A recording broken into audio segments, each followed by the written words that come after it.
actual Paris. I actually came back on Sunday. It's now Friday, but I get really tired when I travel, even if it is only to the next country.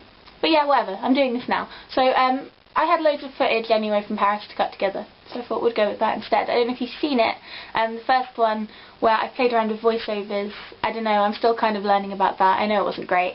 And then the second one, which I posted on Wednesday, which is like a music video / vlog from Friday in Paris. I'm filming this now to show you what I did on Saturday in actual Paris. It was my favourite day of the whole trip. It was just a really nice day. And so yeah, we started off by trying to get into a fashion show. That was the reason we were in Paris, kind of. That's how they sold it, like, oh yeah, we'll go to Paris, you'll get in some shows. No one got in anywhere. It's kind of unsurprising. I don't know why they'd let a bunch of students just stand in the back of a Westwood show or something.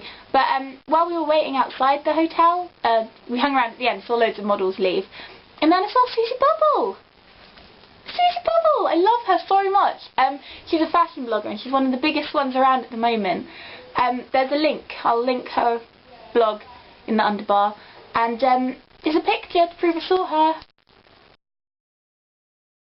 So I was very excited after that, and we wandered around the streets kind of behind this hotel where we saw, like, there was a Chanel pop-up shop which was really fun, and there was Mulberry and Miu Miu and all these fabulous places, and an actual French woman with an actual French bulldog.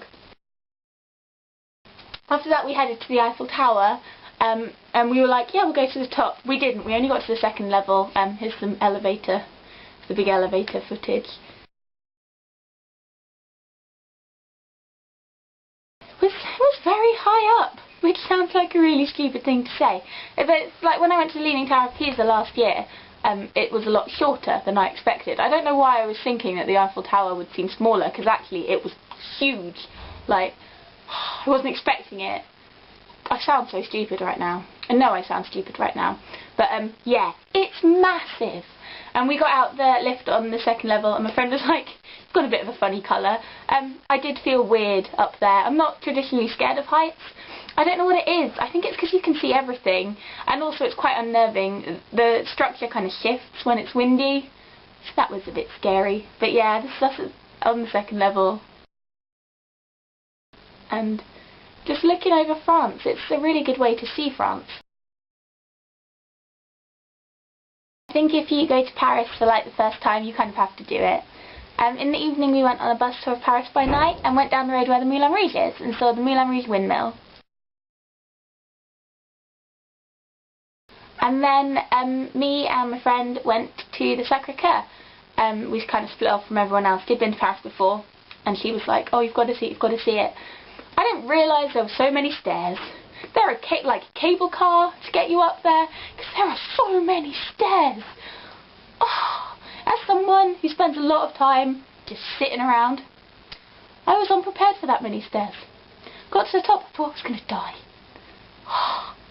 But it's so worth it. Even if your feet hurt and your legs are tired and you just want to go to sleep, just have a nap at the top to recover from the ridiculous stairs.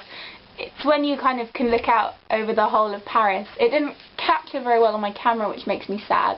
But seriously, when you're up there, you can see everything. And it was like 10 times more beautiful than the Eiffel Tower at night.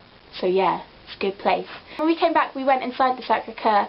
I said in my last video that Notre Dame was like my favourite place. I totally take that back, because the Sacré-Cœur is 100 times better than Notre Dame. You can't film inside, and I kind of wanted to respect that, because it is amazing in there. I'm not a religious person, I have nothing against religion, I feel like I should say that, but I'm personally not. But I can so see why in a place like that you feel connected to some higher being, because it was just mind-blowingly beautiful.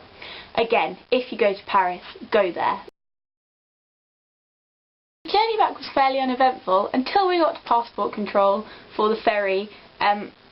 Getting out of England, that was fine. They let us in France without checking our passports at all. Getting back in, like a military operation, so we had to queue up and talk to people at the desks. Right, passport control is in France.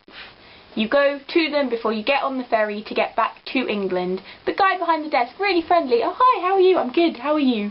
Yeah, I'm good. Where have you been? My answer, the thing that my brain pulled out to this where have you been? Been to France.